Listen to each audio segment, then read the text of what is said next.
Hi guys, welcome back again to the channel. My name is Day and I'm back with another reaction video for you all. First of all, a huge thank you to everyone who showed love and support on my last reaction to BGYO's performance during the Tacloban City Fiesta. And guys, grabe kayong magmahal. Ramdam na ramdam ko from all the comments and reactions na ginawa niyo po din doon sa video ko po.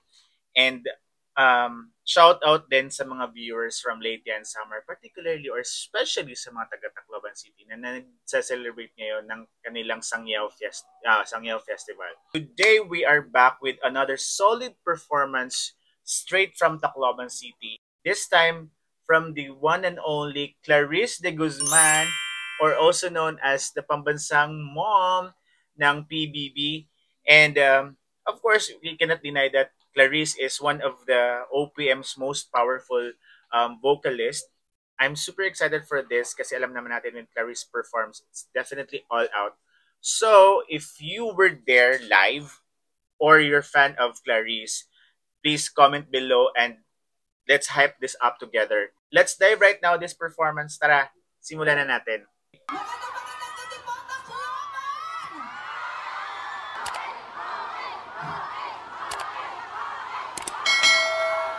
I think sa RTR to ginanap. And saka kami sumuwi ng Tacloban. By the way, shout out pala dito kay TikToks, yung nag-upload ng video. Thank you so much. Please naramdaman namin na fiesta. O naramdaman ko ngayon na fiesta sa Tacloban. Ganda ni Clarice.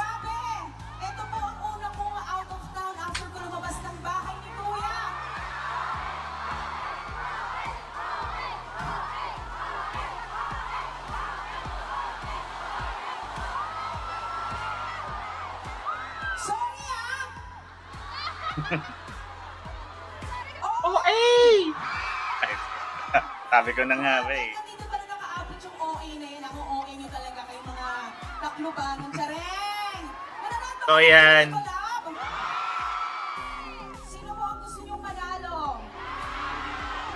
Honestly, hindi naman ako fan ni Clarice before pumasok siya ng PBB. Pero I admit, maganda talaga yung boses niya. Maganda siya sa may pinakamagandang boses sa dito sa Pilipinas. Kaso lang talaga, hindi lang talaga siya nabibigyan ng break. And now, after PBB, ang laki ng impact nung pumasok siya sa PBB talaga. And very obvious naman talaga, guys. Lumabas siya. Dami niyang mga guestings, dami niyang recognitions naman din. Coming from the outside world. Hindi kayo makatagad ulit.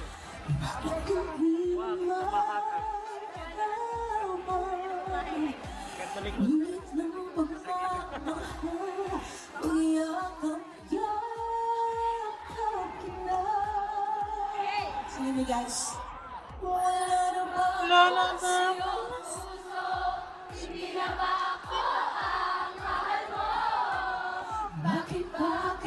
Iba yung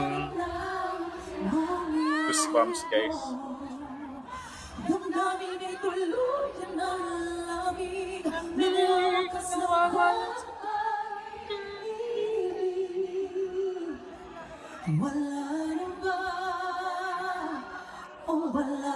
Gusto yung motor. Guys, kung may narinig kayong motor, kakaloka yung mga motor dito sa amin. Subukan natin bumaba.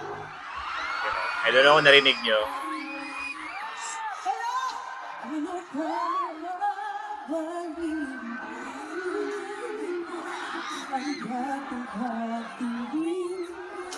Ang ingay ng mga audience, guys. Hello po! Pangako sa iyo. Alam mo guys, sa Tacloban, pag every June kasi, it's a month-long celebration talaga ng fiesta. So, simula ng June 1, meron na yung mga activities hanggang dumating ng June 30. So, aabangan mo yung mga artista, kasi yung mga guests, mga ganito, may mga ganap. So, yan, every day yan for the whole June.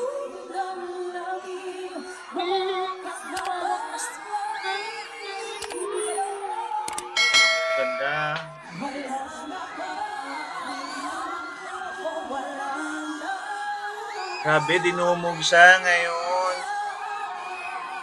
Feeling ko, no, if hindi pumasok si Clarice sa PBB, hindi ganun katunog yung pangalan niya compared to other, sabi, like kay Sarah, kay Morissette, or kay Angeline. But the fact, no, na pumasok siya sa PBB, ang laki ng change, or ang daming changes na nangyari sa buhay niya. And she admitted it naman siguro. She admitted naman talaga na ang daming nagbago. Sabi pa nga niya, hindi na daw siya yung singer na ngayon. Hindi lang siya singer, kundi comedian na din.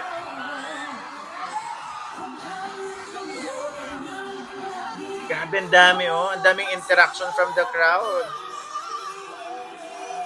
Halos hindi na marinig yung boses niya dahil sa ingay.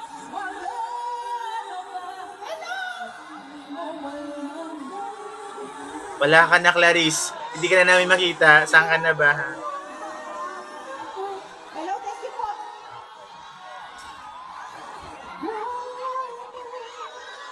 Hey, thank you so much. Ano yun? Oo, eh.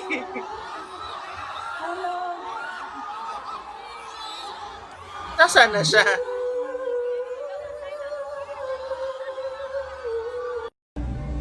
Yung ba yan? Akala ko naman atake na itong suot ko. Sabi ko naman, huwag kayong taterno sa akin eh.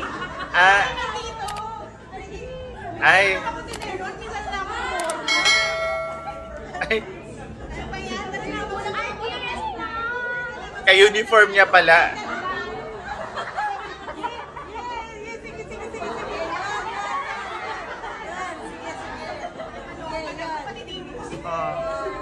Ang kulit na ni Clarice. Ramdam mo talaga yung love and support talaga, no, ng mga tao sa kanya. I think Ben and Ben yan. Ay, oo.